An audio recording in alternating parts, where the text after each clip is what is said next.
Mon âme bénit l'Éternel, que tout ce qui est en moi bénisse son Saint-Nom. Mon âme bénit l'Éternel. Amen. Bienvenue mes chers amis dans la méditation du jour qui a pour titre « Nul ne vit pour lui-même » et le texte se trouve dans Romains 14, verset 7. Nul de nous ne vit pour lui-même. Les jeunes pensent-ils aux heures précieuses qui leur sont offertes pour les rendre candidats à la vie éternelle, alors que la grâce leur est encore accordée?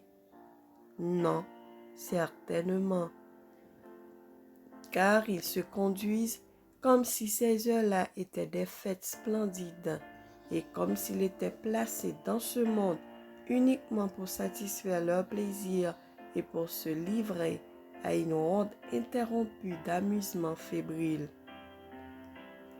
Satan s'est efforcé tout particulièrement de pousser la jeunesse à chercher le bonheur dans les distractions mondaines et à l'amener à se justifier en prouvant que ces distractions sont inoffensives et innocentes et même essentielles à la santé.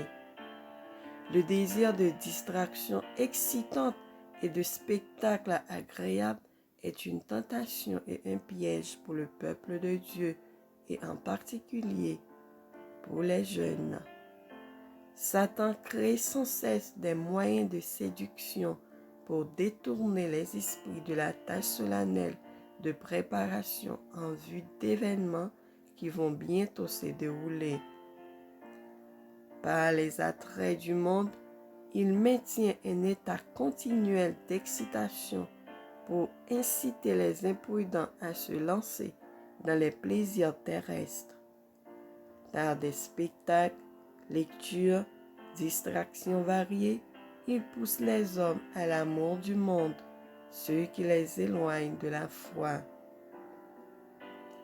Les plaisirs mondains enivrent, et pour goûter aux joies éphémères qu'ils procurent, beaucoup de gens sacrifient leur attachement au ciel avec tout ce qu'il comporte d'amour, de paix et de joie.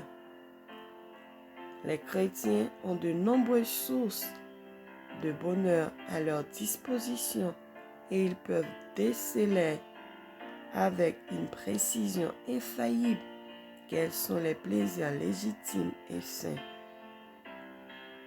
Qu'ils se livrent aux distractions qui ne dissipent pas l'esprit et qui ne dégradent pas l'âme, aux distractions qui ne déçoivent jamais, qui n'exercent pas une influence déprimante et tenace, susceptible d'annihiler le respect de soi-même et l'occasion de se rendre utile.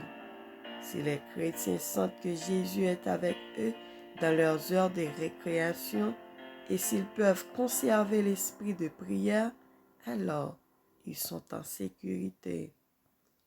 Que les jeunes placés au milieu de nous réfléchissent au sentier où leurs pas doivent s'engager, qu'ils se souviennent que d'autres suivront les sentiers où ils les entraînent.